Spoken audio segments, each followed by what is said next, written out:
Doctor Mohammad ইউনূসের ১৭ কিংবা ১৮ মাসের শাসন, এটিকে কিভাবে মূল্যায়ন করবেন? তিনি কি সফল হয়েছেন নাকি ব্যর্থ? আপাত দৃষ্টিতে মনে হচ্ছে সারা বাংলাদেশের মানুষ তার পেছনে লেগেছে এবং আমাদের দেশের যে চরিত্র, সেক্ষেত্রে ক্ষমতা হারালে মানুষের কাপড়-চোপড় থাকে না। ডক্টর মোহাম্মদ ইউনূসের সঙ্গে যারা জুটেছিলেন, যারা এসেছিলেন এই বাংলায়, অবস্থার দৃষ্টি মনে হচ্ছে তাদের বাকি জীবন স্বস্তিতে কাটবে না। তারা যা কিছুই করবেন তা আমাদের যে জনগণ কোনো অবস্থাতেই গ্রহণ করবে না। আপনি চিন্তা করুন যে ১/১১-র সময় সেই মঈনুদ্দিন ফখরুদ্দীন সাহেব, তারা কিন্তু অনেক ভালো কাজ করে গেছেন, কিন্তু এখনো পর্যন্ত এই বাংলার জমিনে মঈনুদ্দিন ফখরুদ্দীন এবং তাদের কোনো অ্যালাইড ঠিকমতো চলাফেরা করতে পারছেন না। এমনকি মঈনুদ্দিন ফখরুদ্দীন তারা আমেরিকার মাটিতে থাকার পরেও সেখানে কিন্তু বাঙালি অধ্যুষিত এলাকাতে তারা ঘোরাফেরা করতে পারেন না। ডক্টর মোহাম্মদ ইউনূস ক্ষমতা হারিয়েছেন অল্প কয়েকদিন হলো। হারাতে এই যে তিনি ক্ষমতা হারিয়েছেন, এই কথাটা বললাম জেনে শুনেই। মূলত পরিস্থিতি যেভাবে এগোচ্ছিল তাতে মনে হচ্ছিল যে তিনি ক্ষমতায় থাকবেন, এত সহজে তিনি ক্ষমতা দেবেন না। কিন্তু যেভাবে তেল তেল করে একেবারে আব্বা আব্বা করে, বলতে গেলে নিয়তির টানে ক্ষমতা যেভাবে হস্তান্তরিত হয়ে গেল, সেখানে কি আসলে ডক্টর মোহাম্মদ ইউনূসের কিছু করার ছিল? কিচ্ছু করার ছিল না। আমাদের বুদ্ধি অল্প, কিন্তু এই কথাগুলো আমরা অনেক আগে বলেছি যে তারেক রহমান সাহেব যেদিন দেশে আসবেন ওই দিন থেকে যমুনার কোনো গুরুত্ব থাকবে না। তিনি আসার পরে তার কথা মতোই দেশ চলবে। এই কথা কিন্তু সেই ২০২৪ সনে আমি বলেছিলাম, বাস্তবে তাই হয়েছে। তো ডক্টর মোহাম্মদ ইউনূস যারা লোকজন আছেন তারা কাদের কথা মতো চলেছেন, কিভাবে কি করেছেন আমি বলতে পারি না, তবে আমরা বাইরে থেকে যে জিনিসগুলো দেখেছি তাতে মনে হয়েছে যে তার কাজগুলো সঠিক হয়নি। আমরা সমালোচনা করেছি, আর সমালোচনা করার কারণে পান্না জেলে গেছে, সাংবাদিক পান্না, আনিস আলমগীর জেলে গেছেন। হয়তো সামর্থ্য থাকলে আমাকেও তারা জেলে নিয়ে নিত, বা আল্লাহ আমাকে রক্ষা করেছেন, যে কোনো কারণে আমি রক্ষা পেয়ে গেছি। কিন্তু আমরা যে কথাগুলো বলেছি মূলত সেই কথাগুলি এখন বাস্তবে তাদের ক্ষেত্রে প্রযোজ্য হতে যাচ্ছে। ইন্টারনেটে একটি ছবি ভাইরাল হয়েছে।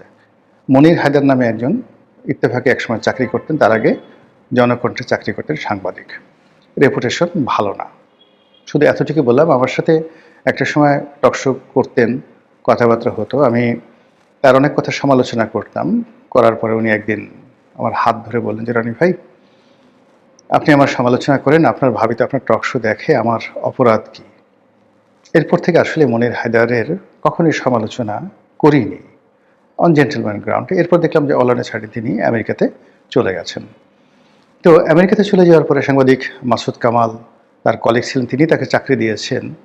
তো তার কাছে শুনলাম তার আমলনামা, যেটা আমি জানতাম না, মানে কিভাবে তার চাকরি হলো, কিভাবে তিনি সেই চাকরি করতেন, ইত্যাদি ইত্যাদি সব কিছু।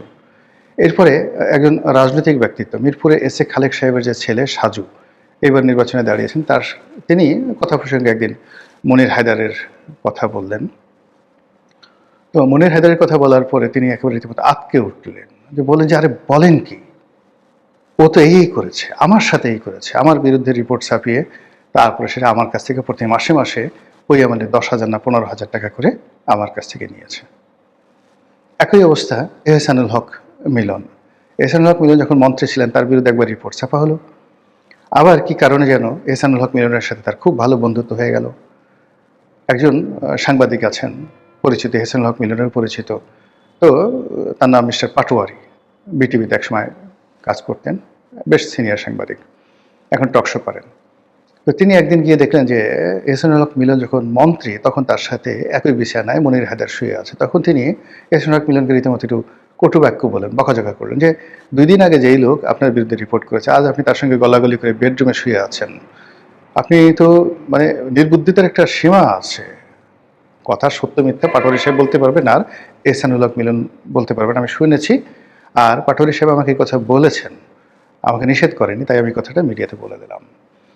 তো এই হলো মনির হায়দারের ক্যারেক্টারিস্টিক্স। সেই মনির হায়দার পূর্ণ সচিবের মর্যাদায় যখন ডক্টর মোহাম্মদ ইউনূসের কাছে এলেন এবং সারাদিন ঘোরাফেরা করলেন, এবং এদের একটা সিন্ডিকেট আছে, মনির হায়দার, মোস্তফা সরোয়ার ফারুকী, আসিফ নজরুল, তারপরে এর সঙ্গে সঙ্গে আবার সেই আরেকজন ভদ্রলোক ছিলেন, মারা গেছেন, আমেনা মহসিনের হাজব্যান্ড ছিলেন। তো এরা সবাই একসাথে চলতেন। এদের অনেক অভ্যাসই প্রায় সেম ক্যাটাগরির। আপনি তো বুঝতে পারছেন, সেম ক্যাটাগরির মানে পানীয় ঠানীয় পান করা, যে কোনো, সেটা কোকাকোলা হোক বা অন্য যে কোনো জিনিস হোক, একসাথে পান করার অভ্যাস এদের রয়েছে। তো সেই মনির হায়দার আসলেন, তারপরে লুৎফে সিদ্দিকী আসলেন।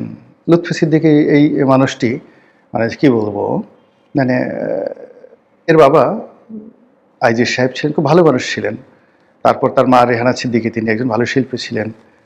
এই ভদ্রলোক দেশের বাইরে ছিলেন, কিন্তু তার কথাবার্তা, অ্যাটিটিউড, মুখ বাঁকা করে ইংরেজি বলা, খুব স্টাইল করে ইংরেজি বলা, সব কিছু দেখে মনে হচ্ছিল যে সহজ কথাটা তিনি সহজভাবে বলতে পারেন না বা বলতে চান না। অনেকটা রবীন্দ্রনাথের হিং সিং ফটের মতো কথাবার্তা বলেন, মুখ একটু বাঁকা করে কথা বলেন, তারপরে একটু স্টাইল করে সেই একটু বাঁকা হয়ে বসেন, পায়ের উপর পা তুলে ক্রস লেগ করে বসেন।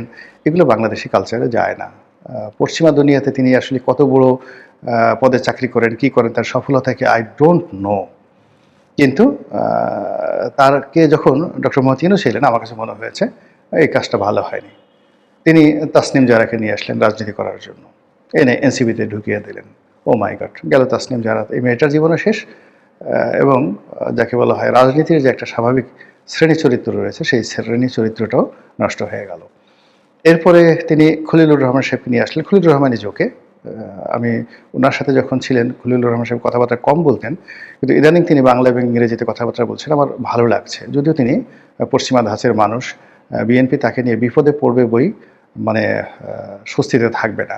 He is representing America and American will and desire. তো আমেরিকান উইল এবং ডিজায়ার নিয়ে তিনি ক্যাবিনেটে ঢুকে আছেন। এটা অনেকটা সেই ব্রিটিশ ভাইস রয়ের মতো, বা ধরুন মার্কিন রাষ্ট্রদূতের ৩-৪টি রাষ্ট্রদূত ক্যাবিনেটে ঢুকে আছে। খলিলুর রহমান মিন্স ডোনাল্ড ট্রাম্পের ছায়া জনাব তারেক রহমান সাহেবের ভিতরে ঢুকে আছে, not to help, just to govern, just to instruct. তো এই খলিলুর রহমান সাহেব যত ভালো মানুষই হন না কেন, তিনি তো আমেরিকার যে ডিপ স্টেট পলিসি, সেই পলিসির সাথে সম্পৃক্ত বলে অভিযুক্ত। কাজেই সেখানে আমেরিকার স্বার্থ রক্ষা করতে গিয়ে তিনি যেভাবে ডক্টর মোহাম্মদ ইউনূসকে ডুবিয়েছেন, একইভাবে তারেক রহমান সাহেবের যে ডুবন্ত ডুবন্ত তারেক রহমান, এটার একটি স্পষ্ট প্রতিচ্ছবি আপনি খলিলুর রহমান সাহেবের মুখের দিকে তাকালে আপনি বুঝতে পারবেন। যদিও সে, আমি বললাম, ভালো মানুষ এবং শিক্ষিত এবং সজ্জন ব্যক্তি। এরপরে যেটি বললাম যে ওনার সাথে সাথে উনি নূরজাহান বেগমকে এনেছেন, এটি আমি প্রথমে খুব সমালোচনা করেছিলাম যে দেয়ার আর ম্যানি পার্সোনাল ম্যাটার্স। অনেকেরই প্রেমিকা থাকে, অনেকেরই ভালো লাগার মানুষ থাকে, আত্মীয় স্বজন থাকে, খালাতো ভাই, মামাতো ভাই, শালা, সম্বন্ধী, অনেক কিছু থাকে, কিন্তু it should not been public. আপনি টয়লেটে যে কাজগুলো করবেন, ঠিক টয়লেটে আপনার ভালোবাসার কাজগুলো আপনি খাবার টেবিলে আনতে পারেন না। খাবার টেবিলের ভালোবাসার যে কাজগুলো, এগুলো আপনি বিছানায় বালিশের নিচে নিতে পারেন না। আপনি চিন্তা করেন তো, 3টি রোস্ট বা 4টি খাসি লেগ রোস্ট আপনি বালিশের নিচে নিয়ে ঘুমালেন, লোকজন আপনাকে কী বলবে, পাগল বলবে। অথচ আপনি যদি একই কাজ ওই লেগ রোস্ট নিয়ে মুখের কাছে নিয়ে নাচেন, ডাইনিং টেবিলে এই কাজগুলো করেন, আপনাকে কেউ মন্দ বলবে না। কিন্তু একই কাজ আপনি বেডরুমে করলে লোকজন আপনাকে মন্দ বলবে। আর আপনি যে কাজগুলো বেডরুমে করেন, সেই কাজগুলো যদি মসজিদের ধারে কাছে গিয়ে একটু করার চেষ্টা করেন বা কথাবার্তা, ওই ধরনের কথাবার্তা বলার চেষ্টা করেন, লোকজন আপনাকে জুতা পিটা করবে, রীতিমতো জুতা পিটা করবে। যে আচরণ আপনি মশার সাথে করেন, একই আচরণ আপনি মাছির সাথে করতে পারেন না। যে আচরণ আপনি মশা এবং মাছির সঙ্গে করেন, সেই আচরণ আপনার প্রিয়তমা যদি আপনার গালে চিমটি কাটে, আপনি মশা মাছির মতো তার সাথে আচরণ করতে পারেন না। দেয়ার আর ম্যানি থিংস। তো এখন ডক্টর মোহাম্মদ ইউনূস তার পরিবার, ঘর সংসার, গ্রামীণ ব্যাংক এবং রাষ্ট্রের যে কর্ম, সব একত্র করে ফেলেছিলেন। এখানে একদিকে লামিয়া মোর্শেদ, আর একদিকে নূরজাহান, একদিকে তার বাংলাদেশি কন্যা, অনেকদিকে তার আমেরিকান কন্যা, একদিকে তার গ্রামীণ ব্যাংক, অন্যদিকে তার গ্রামীণ ফোন, একদিকে তার নোবেল পুরস্কার, অন্যদিকে তার প্রধান উপদেষ্টা পদ, একদিকে জামাতের প্রতি ভালোবাসা, অন্যদিকে সেই এনসিপিকে দিয়ে দীর্ঘমেয়াদী কিছু করার চেষ্টা, অন্যদিকে তারেক রহমান সাহেবের সাথে একটা সমঝোতার চেষ্টা, সব মিলিয়ে এমন একটা লেজে গোবরের অবস্থা তিনি করে ফেলেছিলেন, যার ফলে তার এই ১৭ মাসে যে দুর্বিষহ ঘটনাসমূহ ঘটেছে বাংলাদেশের রাজনীতিতে, বাংলাদেশের অর্থনীতিতে, বাংলাদেশের সমাজ ব্যবস্থায় এবং রাষ্ট্রযন্ত্রের যে গুরুত্বপূর্ণ যে জায়গাগুলোর যে অস্তিত্ব ছিল, যে স্ট্রেংথ ছিল, শক্তি ছিল, সবগুলো তছনছ হয়ে গেছে। ১৭ মাসের বিচার ব্যবস্থা, সেটা হাইকোর্ট থেকে শুরু করে নিম্ন আদালত, ১৭ মাসের পুলিশি ব্যবস্থা, আইজির অফিস থেকে শুরু করে থানা, ১৭ মাসের রাজনীতি, আওয়ামী লীগ, বিএনপি, জামাত, সবার মধ্যে যে পারস্পরিক যে সম্পর্কটা ছিল সব ভেঙে চুরে চুরমার খান খান হয়ে গেছে, যেটিকে বলা হয় ভাতৃঘাতী সংঘাত। রাজনীতিবিদদের মধ্যে যদি সংঘাত শুরু হয়, এই সংঘাত দীর্ঘদিন চলতে থাকে। যে বিষ বৃক্ষ ডক্টর মোহাম্মদ ইউনূসের জমানাতে আওয়ামী লীগের মনে বপিত হয়েছে, যে বিষ বৃক্ষ বিএনপির মনে বপিত হয়েছে, জামাতের মধ্যে বপিত হয়েছে এবং এনসিপির মধ্যে বপিত হয়েছে, কোনো অবস্থাতেই এই বিষ বৃক্ষ আগামী ২০ বছরে যাবে না।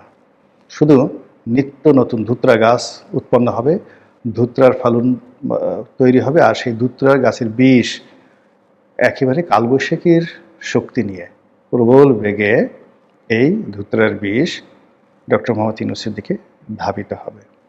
মহান আল্লাহ জানেন তার শেষ পরিণতি কী, এবং আমরা কেউ জানি না, আমরা শুধুমাত্র তার জন্য দোয়া করতে পারি।